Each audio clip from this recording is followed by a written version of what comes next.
আসসালামু আলাইকুম বন্ধুরা। আবুধাবিতে দেখা গেছে ঈদের চাঁদ। ৬ জুন আমিরাতে ঈদুল আজহা উদযাপিত হবে।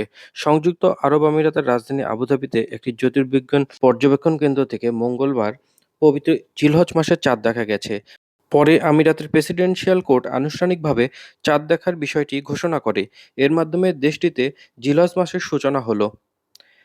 খালিজ টাইমস জানিয়েছে, আল খাতিম জ্যোতির্বিজ্ঞান পর্যবেক্ষণ কেন্দ্র থেকে চাঁদের একাধিক ছবি প্রকাশ করা হয়। প্রথম ছবি তোলা হয় সকাল ১১টায়। তখন চাঁদের সূর্যকোণ কৌণিক দূরত্ব ছিল ৫.৫ ডিগ্রি। দ্বিতীয় ছবি তোলা হয় বিকাল ৩টা ১৫ মিনিটে। তখন দূরত্ব ছিল ৬.৫ ডিগ্রি। তৃতীয় ছবি তোলা হয় সন্ধ্যা ৭টা ৫ মিনিটে। তখন চাঁদের কৌণিক দূরত্ব ছিল ৭.৬ ডিগ্রি। এই চিত্রগুলো একটি বৈজ্ঞানিক প্রতিবেদনের অংশ হিসেবে প্রকাশ করা হয়। তবে চাঁদ দেখার আনুষ্ঠানিক ঘোষণা দেয় প্রেসিডেন্সিয়াল কোর্ট।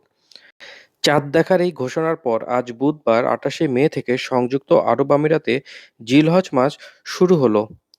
ঈদুল আজহা উদযাপিত হবে শুক্রবার অর্থাৎ ৬ জুন। সবাইকে ঈদ মোবারক।